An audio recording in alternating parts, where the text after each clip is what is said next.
We met when I was in 8th grade, he was in 9th grade. We met in band. I was a new student there. He had been taking roll for a long time. When we first met, I was actually a freshman in high school, and Alexys was moving from Independence down to Archie, where I went to school. I was taking roll for my band teacher, just because I was that student that I always did extra stuff to help out when I could. And I kept seeing this name on the roster of this like Alexys, and to me it looked like Kohler, but I found out later that that's not how you pronounce it. But I kept seeing this name and I was like, I don't know who this person is. Like, she never actually showed up. And I was like, okay, so clearly this person just ditches school or something. I didn't know. But finally, like, one day I'm taking roll and this girl walks into class. And I saw her and I was like, whoa, like, she's really pretty. So he knew I was coming. I did not know. So the first thing he said to me as he approached me was my name. And the very first thing I had said was, hi, you must be Alexys. And then I realized, and it dawned on me, that she has no idea who I am, and she doesn't know how I know her name. And so she just kind of looked at me like, yep, that's me. And I said hello to him, but in my mind I was like, why does he know who I am? And I was like, oh, well, blew that. But then, time went by, and we really just grew as best friends, and it was awesome. We became friends since we had that class together, show choir together. I was in sports. He also played some sports just to be with me. But over time, I could tell he really liked me. I did not have those same feelings for him at first. I started developing these feelings for her, and she was not developing those feelings for me. And I sounded like a bad person in his video, but he came on very strongly. He told me he loved me, and I said, well, we don't even really know each other. How do you know? And she says, I really think that we should just be friends. And I break down in tears, and I walk home in the snow. I only live like a couple blocks from the school. It wasn't a big deal, but it was definitely like this like dramatic movie scene where I'm walking home in the snow, and I'm just crying.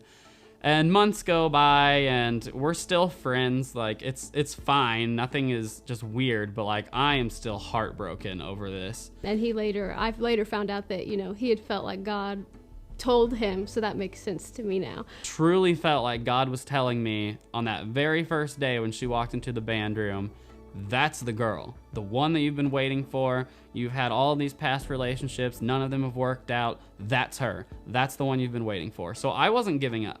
And eventually I start to feel like she started to develop these feelings for me. But he had asked me out a couple more times. And by the third time I had liked him, but I was getting made fun of just because he was more of a nerdy type. I was not popular, but I was in sports. I hung out with those kids too. So I really had to put that aside and know that he could, after high school doesn't matter, and he can make me happy for a really long time. So I put those feelings aside. I told him, for the fourth time, if you ask me out, then I'll say yes. And so I said, all right. And the best part is both of our lucky numbers is number 4. Like, that was just something that we randomly found out when we met and we were becoming friends, that both of our lucky numbers is 4. And so it just happened that on that day, for the 4th time asking her out, she finally said, not yes, but okay. Everybody kind of stopped making fun of me. I knew that I really did like him, and over time those feelings only grew stronger, especially after high school and into college. I only fell more for him. He's the romantic, movie, like what you see in the movies. He treats me better than I could have ever imagined. And so since then, we've stayed together. We've been together for 7 years now. Been married for 2, and there's not a day that I've looked back, because I knew from that very first day, God said that's her.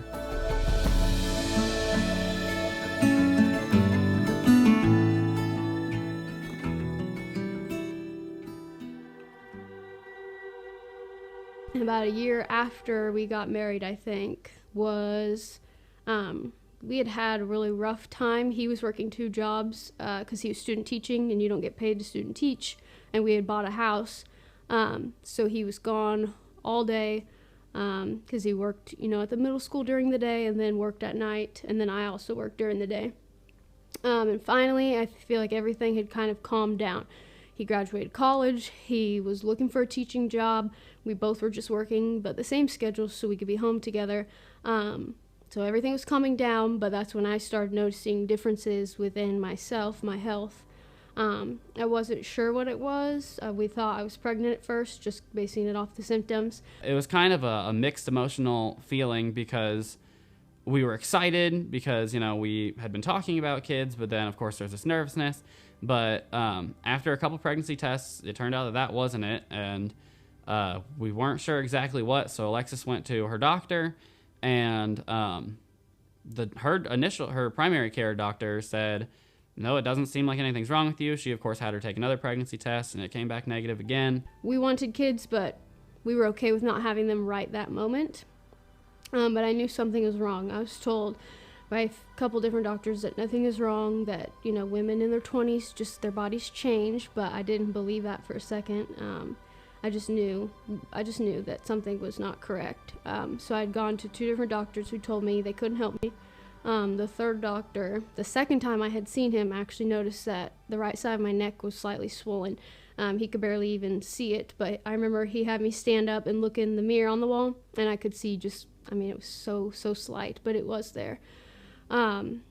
He said it could just be a lymph node, nothing really to worry about, but he did want to get it checked out. So I had an ultrasound done. It did show a nodule, and I remember him circling a statistic on the lab report he gave me.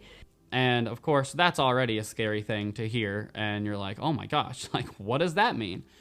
And so we had initially gotten a punch biopsy done, and so they had taken that, took a needle, stuck it in there, and they sent that off for testing. They're like, hey, it came back, it's good, there's just a mass in there, but it came back, it's non-cancerous. It was 80-something% sure. Said it's a very low chance that it's cancerous. He said nodules usually just kind of pop up. They're not usually cancerous. You just go get them removed, and that's it. So he sent me again to a 4th doctor because it was kind of out of his hands at that point. So I went to my surgeon, and it was right on the verge of big enough to take out right now, or just a little bit small enough to wait a while and watch it. And my personality is just get it done and over with. So I said, yep, I just want to move on from this. I was supposed to do the surgery. I was terrified of surgery. That's always been my biggest fear. I don't know why. I don't care about snakes or spiders, but surgery just terrifies me. She was crying, but I was there. My mom was there. Her mom was there, and we were all supporting her. And when she was under, they took the mass out. They took out just half of her thyroid, and they had taken one slice of it and looked at the one slice while she was still under. And this was a 97% accurate test. And they said, guess what? It's not cancerous. We're good to go. And that was good news for me because I didn't have cancer, and, one surgery, and then I would be done with that. So it was a week after surgery. He had told me if I didn't get my biopsy results back, I would need to call. Again, I didn't fear cancer. I didn't think it was that. So I called. I said, hey, I hadn't got my biopsy results. And later at 5:30, it was pretty late, I got a call from the office. I heard my doctor's voice on the other line. He was a male and his nurse was female, so it was easy to distinguish. And in my mind, I knew something was a little off about that because usually your doctor doesn't call you, the nurse does. But I wasn't thinking straight. I just wanted to know, why he was calling me and why it was so late. And that's when I think his first words were, I'm sorry. And I could assume why he said sorry, but I remember feeling my heart sink. And that's when he told me that it was cancerous.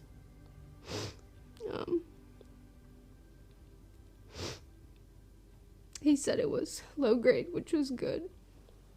But he said I'd have to go back and get another surgery, which was not something that, neither one of those were things I wanted to hear. She cried, and I let her vent about it and talk about it. And I remember driving to school. I'm a teacher. I remember driving to school the next day, and I remember walking into my school. I remember unlocking my door, opening it, taking a single step into my classroom, and just collapsing. Because it was the only place that she wouldn't see me break down. Because at that point in time, I didn't know if I had a year left. When you hear cancer, you never really know. They don't know until they continue to look at it.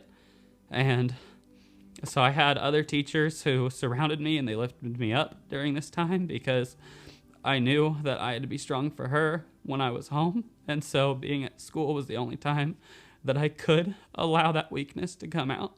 I remember him going through the healing process and how you should get surgery before you fully heal, just so it might be easier on you. But my mind, I call it tunnel mind, like tunnel vision, where you're focused in on one thing, and everything he was saying was just kind of going past me, because I was just, I just told that I was cancerous. You never think as a 20-year-old that you're going to be told that, especially because I do view myself as pretty healthy. I know that cancer can affect anyone regardless of their health, but that was really upsetting for me. I remember I called Josh, but I didn't want to tell him over the phone because I was still trying to process it myself. So I called him, and I don't condone lying to your significant other, but he asked me if something was wrong, and I did say no. Because I wanted to tell him once he was home. So I remember just waiting for him, and as soon as he walked through the door, I just looked at him. I know I started crying. I just fell into his arms, and I told him, I remember having to tell my family and my friends and my managers, that I would need another week off to have another surgery, and my voice cracked every time, just because it's really hard to say out loud sometimes, because it reminds you that it's real. It's not just, a thought you're having. And so I had to go back for a second surgery to remove the other side, because that was just my surgeon's advice to me. So I did that. The second surgery was, you could say, a little bit easier for me. There were less tears involved, just a lot of, shaking because I was still terrified of it. But that surgery went well, and I started the healing process again. Because I had both sides removed, I had to do a radioactive iodine treatment. And my body gave off the radiation as I took the pill. So I remember staying in one of our spare bedrooms for, I think, it was a total of 7 days. But, for the first 4 days, I couldn't come in contact with anybody. Josh left dinner on a chair outside my room. He would walk back down the hallway, tell me I could open the door, and then I'd grab my food and kind of give him a little wave down the hallway. I couldn't pet my dogs, and they're cuddlers, and they, of course, wanted to be all over me, so I couldn't see them for that whole week. Thankfully, that treatment was successful, and the surgeries were successful. I had my first 6-month checkup, and I was cancer-free. Thank God. He said I'm very low risk, which is also really awesome, but it was a really, really difficult time in our life. Being so young, just married, and no matter your age, you don't think you're going to hear that you have cancer. So that was very devastating, but God blessed us through that. And we became really closer emotionally, because I really hadn't had to rely on him in that way before. He's more emotional than I am, I think, but I definitely needed him during that time, and he did step up. And so I learned a lot. We were very lucky, and I thank God every day because she's 100% cancer-free today, and I still have my wife, and that's really all that matters to me. But then, because she had taken the radiated pill, when this whole thing first started is when we had been talking about having kids. Well, after she took that pill, she wouldn't be able to get pregnant for a year. Just in case there's a little amount in there, they don't want it to affect the baby. But ever since I was a little kid, I knew I wanted to be a mom. I knew that's where I was being called. I actually started going to medical school, or not medical school, but go to school to eventually go to medical school. And I felt like God telling me no, that he kind of directed me back to family and being a mom. And you can do both, but I felt like he wanted me more present in one place and not the other. And so Josh and I had talked about having kids several times because I love kids. I'm sure he got annoyed, but So we knew that we would have to at least wait a year, just because that was the doctor's recommendations, and we wanted to listen to that. And we were okay with that. We were thinking about when would the right time be, again, talking about how many we'd want. And I think slowly during that time, God had put adoption in our minds just little by little. A family that we go to church with, their oldest is adopted, and I babysit for them sometimes. And so I've really got to spend time with them, learning about adoption, spending time with their adopted daughter, who I love, and just littler things like the movies we were watching, the TV shows had adopted kids in it, and we didn't think about it while we were watching those things. But we were painting our kitchen, we were renovating that in the dining room. It was taking forever, but I remember just us painting, and I remember just stopping and looking at him and asking if adoption had been on his mind lately. And I was like, yeah, kind of, because it really had been on mine. And I think he waited for a second thinking about how he thought about it, and he said yes, that it had been on his mind a lot. And it had always been one of those things that we had always kind of said, like, yeah, we want to adopt someday. But it was almost one of those, like, kind of how every couple says, like, oh yeah, adopting would be really cool. But they don't go through with it for whatever reason. But for us, it wasn't like that. It was, we really wanted to do this. We had always talked about having biological kids first, and then we'd adopt someday. But I think with the cancer and with the irradiated iodine and, not being able to have biological kids, it made us think about other options. And we go to church with this couple, Caleb and Kayla, and they had recently adopted this little girl, Isla. We had talked to them about what that process looked like, and they just furthered our want to adopt and the calling that we had on our lives. We haven't looked back since. We know without a doubt. I feel more confident about this than most anything I've felt in my life. I know that God's put this in our hearts. He's put a baby on our hearts. We pray over this baby every day, and the birth family, and He has provided. Money is always a concern in adoption, as it is expensive, but we haven't stressed about it one bit. We know that He'll provide, because we know that He has placed His calling on our hearts and in our lives.